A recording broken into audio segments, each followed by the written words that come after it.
Hi guys, so as you can see, as part of our commitment, it's 2 in the morning. We're just filming this Range Rover Sport L494 before we drop it off to the customer's house, and we have just finished installing the rather lovely brand new 10.25 inch screen. As you can see there, running the 2023 software. Beautiful screen, so super fast, not connected to any data there. If you were, it'll go directly to Google Maps. You've also got your media shortcut there showing Beijing roast duck, making me a bit peckish at this time of night.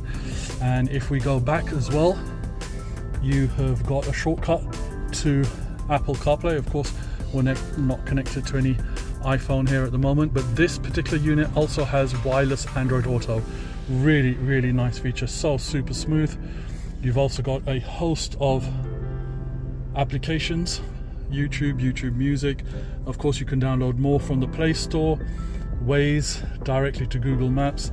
That's the button to take you to the shortcut for wireless CarPlay, wireless Android Auto, and this will in fact take you straight back to your home menu. So you can see, for example, your exact original Range Rover interface was replicated. Press the climate and it will actually bring you to the climate page as well. Press the home button and it will take you back to the 10.25 inch screen. And as well as that, of course, when you engage reverse, your reverse camera works perfectly well too.